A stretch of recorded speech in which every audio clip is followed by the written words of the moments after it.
नमस्कार दोस्तों, परमा एजुकेशन के यूट्यूब चैनल पे आप सभी लोगों का स्वागत करते हैं। आज हम बात करेंगे बाल मनोविज्ञान और एनसीएफ 2005 के बारे में। जो शिक्षण सेट आप लोगों के पास जा रहा है, ये 11वां शिक्षण सेट जा रहा है। सीटेट के लिए ये बहुत ही महत्वपूर्ण प्रश्न है। एनसीएफ के जो प्रश्न आते हैं, इसमें 10 एनसीएफ प्रश्नों को रखा गया है। तो चलिए शुरू करते हैं, अपने पहले प्रश्न की ओर आगे बढ़ते हैं। लेकिन आगे बढ़ने से पहले आप लोगों को एक बात बता दें कि आज के जो 20 प्रश्न है, इसमें से 18 प्लस आप लोगों को सही करना है।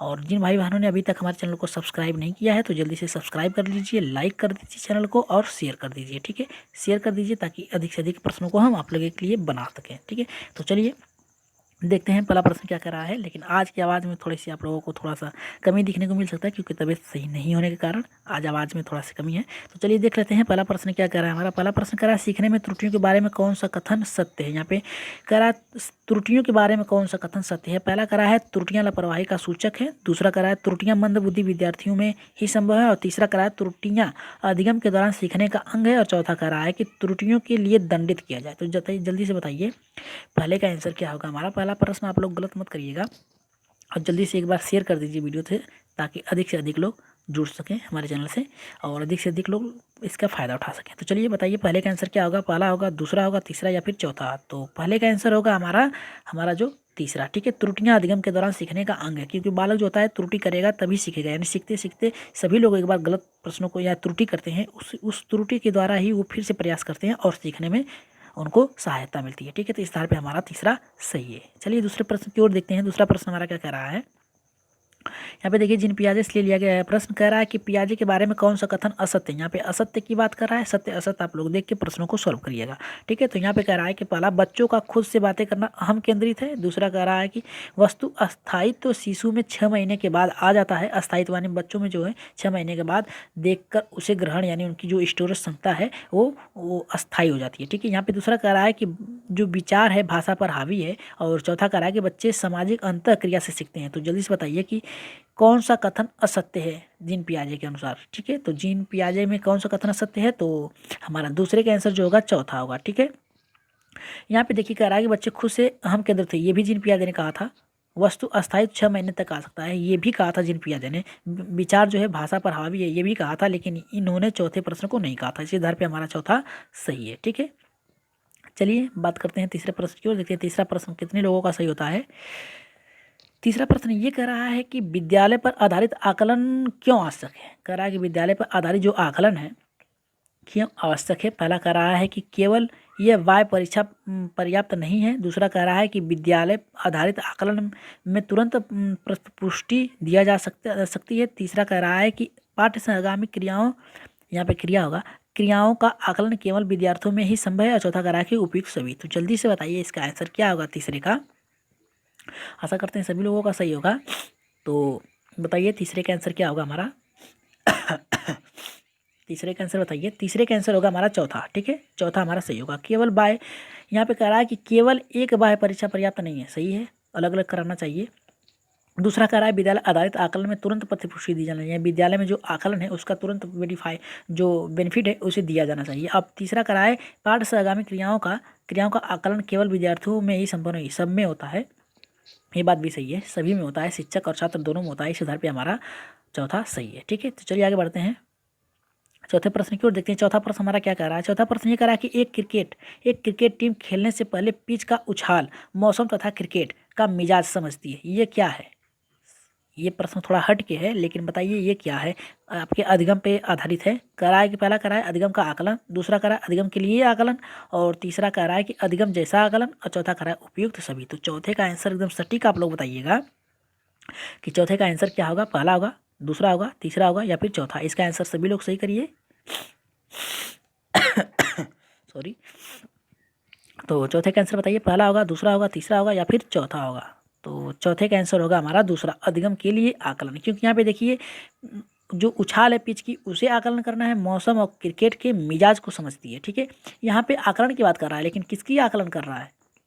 अधिगम के बारे में बात कर रहा है, तो अधिगम के लिए आकलन होगा ना, न कि अधिगम का आकलन। यानी सीखने का आकलन नहीं हो रहा है यहाँ पे, अधिगम के लिए आकलन हो रहा है कि पहले पूर्व अनुमान क्या लगा। पूर्व अनुमान के लिए अधिगम के लिए आकलन होगा, और जहाँ पे तुरंत बात किया जाए वहाँ पे अधिगम का आकलन होगा। याद रखिएगा, जहाँ तुरंत कार्य हो, तुरंत कार्य हो वहाँ पे अधिगम का आकलन होगा, जहाँ पे पूर्व अनुमान लगाया जाए वहाँ पे अधिगम के लिए आकलन होगा। ठीक है, और अधिगम यानी दो वस्तुएं एक जैसी हों उसके लिए ये तीसरा सही होगा। ठीक है, लेकिन हमारा आंसर जो होगा ये दूसरा सही होगा। ठीक है, चलिए आगे बढ़ते हैं पाँचवें प्रश्न की ओर, देखते हैं पाँचवा प्रश्न क्या कह रहा है। एक बार वीडियो सभी लोग शेयर कर दीजिए। तो चलिए देखते हैं पाँचवा क्या कह रहा है। भाषा की सबसे छोटी इकाई है, भाषा की सबसे छोटी इकाई क्या है? पहला कह रहा है रूपीम, दूसरा कह रहा है ध्वनिम, तीसरा कह रहा है कि स्वनिम, और चौथा कह रहा है कि इनमें से कोई नहीं। तो जल्दी से बताइए पाँचवें का आंसर क्या होगा हमारा? पाँचवें का आंसर क्या होगा हमारा? पहला होगा, दूसरा होगा, तीसरा होगा या फिर चौथा? भाषा की सबसे छोटी इकाई क्या है? रूपीम होगा, ध्वनिम होगा या फिर स्वनिम होगा? तो इसका आंसर जो होगा हमारा, इसका पाँचवें का ये होगा तीसरा। ठीक है, पाँचवें का तीसरा का स्वनिम होगा। ठीक है, यानी सुनने के लिए। ठीक है, तो चलिए आगे बढ़ते हैं छठे प्रश्न की ओर, देखते हैं छठा प्रश्न क्या कह रहा है। छठा प्रश्न बहुत ही महत्वपूर्ण है, व्यक्तित्व भिन्नता से ले लिया गया है। कह रहा है कि व्यक्तित्व विभिन्नता के बारे में कौन सा कथन असत्य? फिर देखिए असत्य की बात आ गया, तो असत्य और सत्य का हमेशा ख्याल रखिएगा। ठीक है, तो यहाँ पे पूछ रहा है व्यक्तित्व भिन्नता के बारे में कौन सा कथन असत्य है? तो पहला कह रहा है हमारा कि सभी विद्यार्थियों को समान मूल्यांकन, दूसरा कह रहा है कि सभी विद्यार्थियों के प्राप्तांकों में तुलना की जाए, और तीसरा कह रहा है सभी के लिए एक पाठ्यक्रम हो, और चौथा कह रहा है उपयुक्त सभी। तो छठे का आंसर जल्दी से बताइए क्या हो? तो अपना कमेंट बॉक्स में सभी लोग एक बार कमेंट करिए, सभी लोग एक बार सभी लोग कमेंट करिए पहला सही होगा, दूसरा सही होगा, तीसरा या फिर चौथा। तो जल्दी से बताइए इसका आंसर क्या होगा छठे का? तो छठे का आंसर होगा हमारा जो चौथा, उपयुक्त सभी होगा। सभी विद्यार्थियों के लिए समान मूल्यांकन होना चाहिए, यानी सबके लिए मूल्यांकन बराबर होना चाहिए। ठीक है, अब यहाँ कह रहा है दो विद्यार्थियों का प्राप्तांक तुलना किया जाए, यानी दो विद्यार्थी अगर हैं, यानी समूह में नहीं है, अगर दो विद्यार्थी हैं उनमें श्रेष्ठ और कमतर आंकने का कार्य करना चाहिए। यहाँ पे क्या सभी विद्यार्थियों के लिए एक पाठ्यक्रम हो, यानी जो विद्यार्थी हैं कक्षा 1 के, 2 के, 3 के, 4 के, 5 के अलग कक्षाओं में अलग अलग पाठ्यक्रम जो बच्चे हैं उनके लिए एक एक पाठ्यक्रम होना आवश्यक है। तो इस आधार पे हमारा चौथा सही होगा। तो चलिए आगे बढ़ते हैं सातवें प्रश्न की ओर, देखते हैं सातवां प्रश्न हमारा क्या कह रहा है। सातवां प्रश्न ये कह रहा है कि एक शिक्षक कहता है कि बालिकाएं जो होती हैं बालकों से बेहतर खाना पका सकती हैं। यह कथन है, क्या कथन है? निष्पक्ष, यानी एकदम सही है। दूसरा कह रहा है शोध आधारित, यानी खोज पे, और तीसरा कह रहा है लिंग पूर्वाग्रह युक्त, और चौथा कह रहा है वैज्ञानिक। तो जल्दी से बताइए सातवें का आंसर क्या होगा हमारा? तो सातवें का आप लोग पहले ही देखकर प्रश्नों को सॉल्व कर सकते हैं। यहाँ पे देखिए बालिकाओं और बालक के बीच में जो है तुलना करने की बात कर रहा है, तुलना करने की बात कर रहा है। ठीक है, तो तुलना से तात्पर्य होगा यहाँ पे लिंग पूर्वाग्रह से, यानी उनमें विभेदीकरण कर रहा है। तो इस आधार पे हमारा सातवें का तीसरा सही होगा। सॉरी चलिए प्रश्नों को आगे बढ़ते हैं आठवें प्रश्न की ओर, देखते हैं आठवां प्रश्न क्या कह रहा है।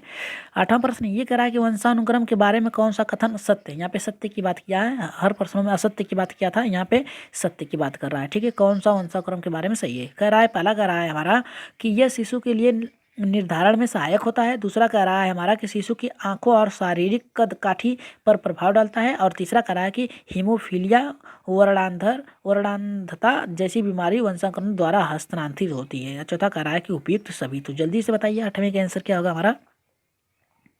आठवें का आंसर होगा हमारा, इस कमेंट बॉक्स में सभी लोग कमेंट करिए, जल्दी कमेंट करिए सभी लोग कि हमारा आंसर कौन सा होगा आठवें का पहला सही होगा, दूसरा, तीसरा या फिर चौथा। तो आठवें का आंसर जो होगा हमारा चौथा। ठीक है, यहाँ पे देखिए यह शिशु की लिंग पूर्वाग्रह की बात कर रहा है, सहायक होते हैं, यानी जो हमारे माता पिता हैं उनके माता पिता से यहाँ पे निर्धारित होता है। अब ये देखिए शिशु की आंखें और शारीरिक, यानी जो माता पिता के भी पढ़ सकते हैं, यानी माता पिता हमारे छोटे हैं तो छोटा होगा, बड़े हैं तो बड़े होंगे। और यहाँ पे हीमोफीलिया और वर्णांतों की बीमारियों, यानी आपके दादा दादी में जो बीमारियाँ हैं, ये लक्षण जो होते हैं अपने आपके माता पिता से जो लक्षण हो सकते हैं यानी बच्चों में आ सकते हैं। ठीक है, तो इस आधार पे हमारा चौथा सही होगा। ठीक है, आठवें का चौथा। ठीक है, चलिए आगे बढ़ते हैं। जिन भाइयों ने अभी तक हमारे चैनल को सब्सक्राइब नहीं किया, अभी से जुड़े हैं, जस्ट जुड़े हैं, तो वो सब्सक्राइब कर लीजिए चैनल को, और बेल आइकन दबा लीजिए ताकि जैसे ही हम लाइव आएँ आप लोगों के पास एक नोटिफिकेशन पहुंच जाए लाइव आने का। तो चलिए शुरू करते हैं नवे प्रश्न की ओर, देखते हैं क्या कर रहा है। विकास के बारे में कौन सा कथन असत्य है? फिर देखिए यहाँ पे असत्य की बात किया है कि विकास के बारे में कौन सा कथन असत्य है। पहला कह रहा है कि यह निरंतर चलने वाली प्रक्रिया है, दूसरा कह रहा है विकास कम सभी से कम समान होता है, और तीसरा कह रहा है विकास एड़ी से चोटी की तरफ होता है, और यहाँ पे देखिए बात करना चाहता है विकास की दर अलग अलग शिशुओं में अलग अलग होती है। तो जल्दी से बताइए नौवें का आंसर क्या होगा? तो नौवें का आंसर क्या होगा जल्दी से बताइए आप लोग। पहला सही होगा, दूसरा सही होगा, तीसरा सही होगा या फिर चौथा। देखिए यहाँ पे असत्य की बात कर रहा है, कौन गलत है इसमें से, ठीक है। तो बताइए 9वें का आंसर क्या होगा हमारा, तो 9वें का आंसर होगा चौथा, ठीक है। यहाँ पे देखिए विकास निरंतर चलने वाली प्रक्रिया, सही बात है, जन्म से लेकर मृत्यु तक विकास चलती रहती है। और यहाँ विकास का कम और सभी समान होता है, सही है, ये भी सही है। और चौथा दर शिशु में अलग अलग होती है, यानी सभी शिशुओं में अलग अलग दर से समान होती है। लेकिन यहाँ पे देखिए एड़ी से चोटी की बात कर रहा है, तो यहाँ पे हमारा सिर से पैर की तरफ होगा, ठीक है, सिर से पैर की तरफ विकास होता है, ठीक है। तो ये हमारा गलत था, लेकिन यही हमारा गलत होने के कारण यही प्रश्न हमारा सही भी होगा, ठीक है। 9वें का तीसरा। चलिए आगे बढ़ते हैं, देखते हैं 10वां प्रश्न क्या कह रहा है। 10वां प्रश्न ये कह रहा है कि बाल केंद्रित शिक्षा का सार क्या है। यहाँ पे बाल केंद्रित शिक्षा का सार पूछ रहा है। दूसरा कह रहा है शिक्षक का आदेश माना जाए। दूसरा कह रहा है कि विद्यार्थी के बारे में अंतिम राय अध्यापक या अभिभावक दे। और तीसरा कह रहा है हमारा विद्यार्थी कभी भी खुद से बेहतर नहीं सीख सकते, नहीं कर सकते। और चौथा कह रहा है विद्यार्थी की रुचि क्षमता जरूरतों की वरीयता देता है। तो जल्दी बताइए इसका आंसर क्या होगा, पहला सही होगा, दूसरा, तीसरा या फिर चौथा। तो चलिए जल्दी से बताइए 10वें का आंसर क्या होगा हमारा। तो 10वें का आंसर होगा हमारा, सभी लोग कमेंट करिए, एक बार जल्दी से कमेंट करिए, कमेंट जल्दी से करिए, पहला सही होगा, दूसरा सही होगा, तीसरा होगा या फिर चौथा। तो इसका आंसर होगा हमारा 10वें का चौथा, ठीक है, चौथा हमारा सही होगा। जो विद्यार्थी की रुचि क्षमता जरूरतों को वरीयता देता है, ठीक है, जो उनकी रुचियाँ हैं, जो क्षमता है, उसके आधार पर कार्य करना ही बाल केंद्रित शिक्षा के सार है, ठीक है। तो इस आधार पे हमारा चौथा 10वें का सही होगा। चलिए आगे बढ़ते हैं। अब आ गया आप लोगों का एनसीएफ से प्रश्न आएंगे, यहाँ से देखते हैं क्या कह रहा है। निम्न में से दंड का कौन सा सिद्धांत वर्जित है। अब एनसीएफ से शुरू होगा आप लोगों का प्रश्न, ठीक है, एनसीएफ से। एनसीएफ 2005 से सभी प्रश्न लिए गए हैं। तो बताइए यहाँ पे पहला प्रश्न, 11वें प्रश्न क्या होगा, दंड का कौन सा सिद्धांत वर्जित है, यानी वर्जित मीन्स गलत है, ठीक है, यानी रोक दिया गया है। यहाँ पे कह रहा है परिणाम बोधक, दूसरा कह रहा है सुधारात्मक, तीसरा कह रहा है प्रतिरोधात्मक और चौथा कह रहा है प्रतिशोधात्मक। तो जल्दी से बताइए 11वें का आंसर क्या होगा हमारा, पहला सही होगा, दूसरा, तीसरा या फिर चौथा। तो जल्दी से बताइए आंसर कौन सा होगा हमारा 11वें का। तो 11वें का आंसर होगा हमारा चौथा, ठीक है, प्रतिशोधात्मक, ठीक है। यहाँ पे देखिए परिणाम बोधक भी होगा, सुधार भी किया जा सकता है, प्रतिरोधात्मक भी किया सकता है, उन्हें अलग अलग तरीके से, ठीक है। तो और जो ये प्रतिशोधात्मक होता है ये दंडित करने से तात्पर्य होगा इसका, ठीक है, दंडित करने से होगा। तो इस आधार पे हमारा यही वर्जित है, ठीक है, यही गलत है, लेकिन ये अब प्रश्न के आधार पे यही हमारा चौथा सही होगा, ठीक है। तो चलिए आगे बढ़ते हैं 12वें प्रश्न की ओर, देखते हैं 12वां प्रश्न क्या कह रहा है हमारा। देखिए 12वां ये कह रहा है कि एनसीएफ 2005 में कौन सा मार्गदर्शी सिद्धांत नहीं, यहाँ पे नहीं की बात किया है, तो याद रखिए। अब आप लोग सकारात्मक प्रश्नों को ढूंढिए कि कौन सा सही है। अगर सही प्रश्न ढूंढ लेंगे तो नहीं, जो नकारात्मक प्रश्न है वो अपने आप आ जाएंगे, ठीक है। तो ये देखिए पहला कह रहा है कि ज्ञान को स्कूल के बाहर जीवन से जोड़ना। दूसरा कह रहा है परीक्षा प्रणाली को लचीला बनाना। तीसरा करा मातृभाषा द्वारा प्राथमिक शिक्षा देना। चौथा करा है कि शिक्षा को रटन प्रणाली से मुक्त करना, ठीक है। तो जल्दी से बताइए इसका आंसर क्या होगा हमारा 12वें का। 12वें का आंसर क्या होगा हमारा, तो जल्दी से बताइए।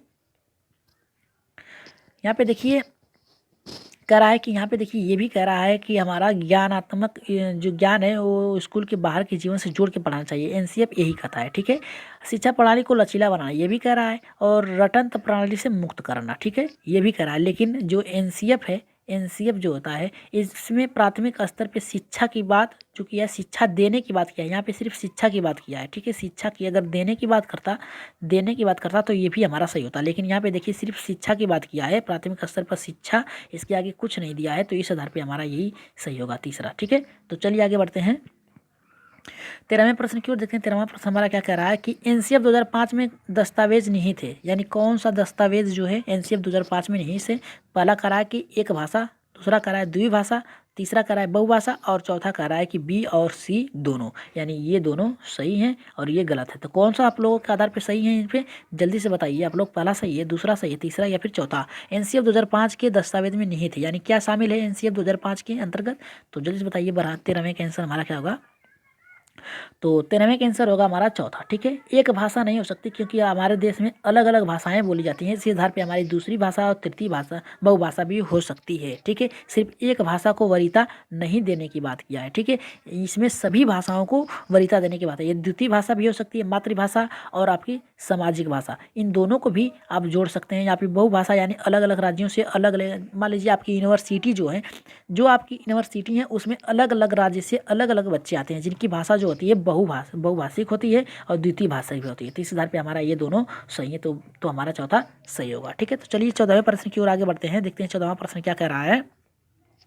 कह रहा है कि बौद्धकालीन शिक्षा का सत्य क्या सत्य है, बौद्धकालीन शिक्षा में क्या सत्य है, क्या सत्य है। तो पहला कह रहा है हमारा शिक्षा की शुरुआत प्रव्रजा संस्कार से होती है। दूसरा कह रहा है कि शिक्षा में उपसंवादा संस्कार भिक्षु शिक्षा से थी। और तीसरा कह रहा है कि शिक्षा सर्वसुलभ थी। और चौथा कह रहा है उपयुक्त सभी। तो जल्दी से बताइए 14वें का आंसर क्या होगा हमारा। 14वें का आंसर आप लोग देख ही के मार सकते हैं कि इसमें जो होती है ये संस्कार की बात भी किया गया है, भिक्षा की बात भी किया गया है जो बौद्धकालीन शिक्षा थी, और शिक्षा सुलभ भी थी यानी बांटने की, यानी एक अपनी शिक्षा को फैलाते जाने, ज्ञान को बढ़ाते जाने की बात है, यानी सर्वसुलभ। ठीक है, यानी आप हर राज्य में उनके जो शिष्य थे बढ़ते चले जाते थे। ठीक है, तो इस आधार पे आप लोग देख के बता सकते हैं कि चौथा हमारा सही है। ठीक है, तो 14वें का हमारा आंसर होगा चौथा। ठीक है, तो चलिए आगे बढ़ते हैं 15वें प्रश्न की ओर। देखते हैं 15वां प्रश्न हमारा क्या कह रहा है।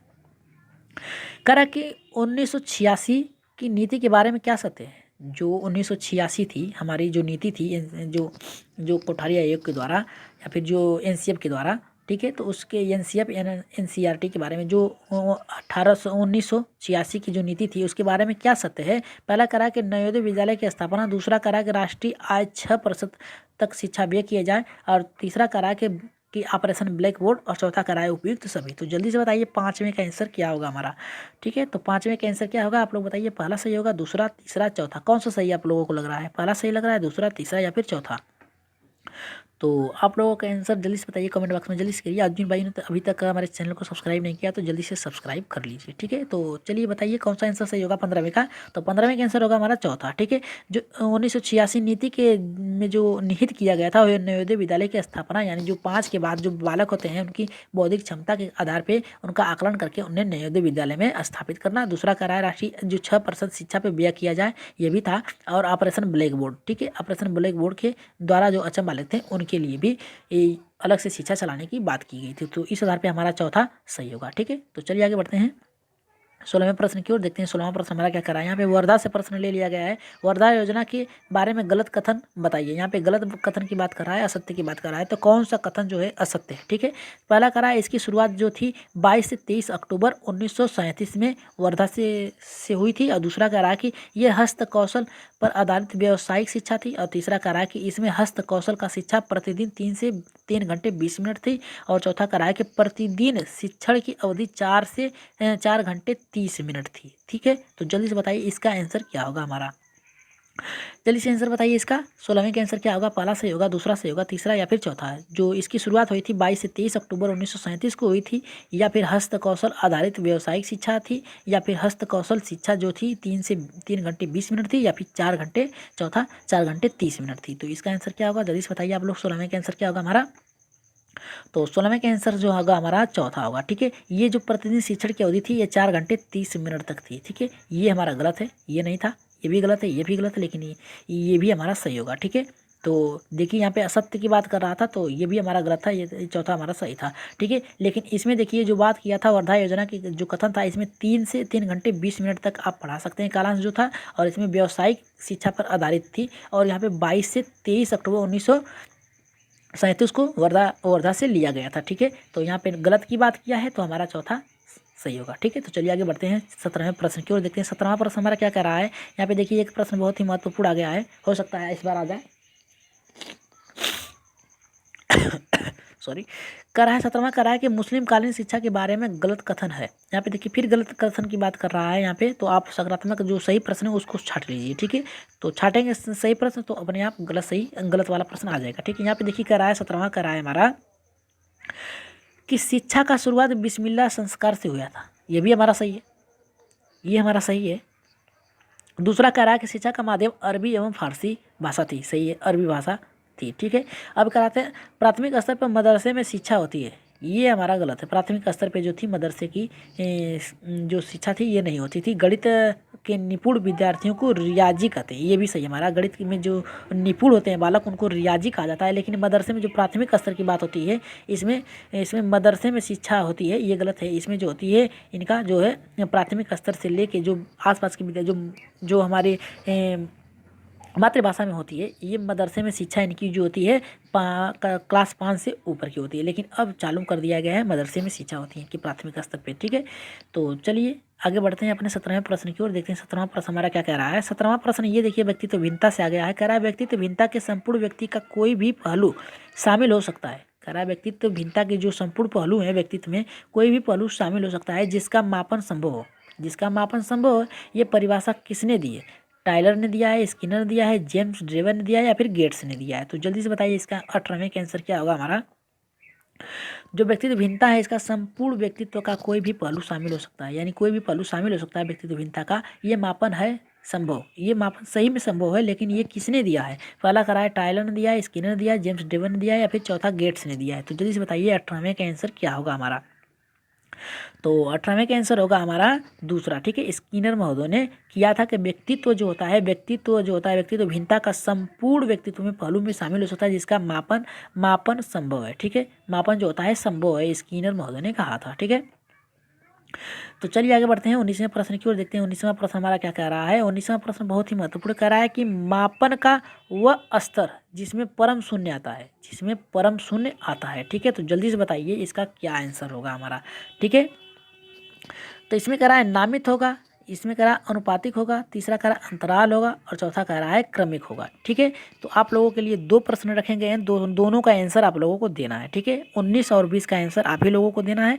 ठीक है, इसका आंसर हम नहीं बताएंगे। ठीक है, कमेंट बॉक्स में आप लोग इसका आंसर देंगे, लेकिन PDF फाइल में आप लोगों को आंसर मिल जाएगा। ठीक है, तो बताइए जल्दी से कि मापन का वह स्तर जिसमें परम शून्य आता है, किसमें परम शून्य आता है? नामित में आता है, अनुपातिक में आता है, अंतराल में आता है, या फिर क्रमिक में आता है? ठीक है, तो इसका आंसर आप लोग 19वें का कमेंट बॉक्स में जरूर दीजिएगा। आइए 20वें देख लेते हैं। 20वें का आंसर भी आप ही लोगों को देना है। ठीक है, अपने तार्किक बौद्धिक क्षमता का प्रयोग करके इसका भी आंसर बताइए। हर्बर्ट का पंचपदी प्रणाली का सही क्रम क्या है? सही क्रम पूछ रहा है हर्बर्ट पंचपदी का।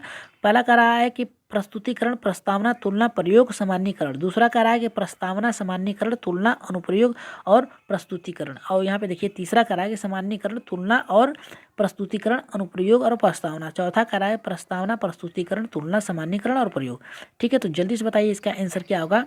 19 और 20, 19 का और 20 का आप लोगों को प्रश्न रखा गया है, 19 और 20 का। तो इसका कमेंट बॉक्स में आप ही लोग आंसर देंगे। ठीक है, इसका आंसर हम नहीं बताएंगे, इसका आंसर आप ही लोगों को देना है कमेंट बॉक्स में, लेकिन PDF फाइल जो आप लोगों को टेलीग्राम पे मिलेंगे उसमें आप लोगों को आंसर मिल जाएंगे। ठीक है, तो इसका आंसर तब तक आप लोग बता दीजिए कि पहला सही होगा, दूसरा सही होगा, तीसरा या फिर चौथा। ठीक है, तो आंसर आप लोग इसमें कर दीजिए कमेंट बॉक्स में, और शेयर कर दीजिए, लाइक कर दीजिए। और जो भाई अभी तक हमारे चैनल को अभी तक नहीं किए हैं भाई बहन, जल्दी से हमारे चैनल को सब्सक्राइब कर लीजिए, लाइक कर दीजिए और वीडियो को शेयर कर दीजिए। ठीक है, वीडियो को शेयर कर दीजिए ताकि अधिक से अधिक लोग हमारे चैनल से जुड़ सकें। ठीक है, तो इसका आंसर आप लोगों को नीचे दिया गया है, तो आप लोग देख लीजिएगा। और आज के लिए इतना ही, थोड़ा तबीयत ठीक नहीं था, लेकिन आशा करते हैं आज के प्रश्न जो थे आप लोगों को अच्छे लगे होंगे। तो आज के लिए इतना ही, अगले दिन के लिए धन्यवाद। अपना ख्याल रखिएगा, बहुत बहुत धन्यवाद आप लोगों से।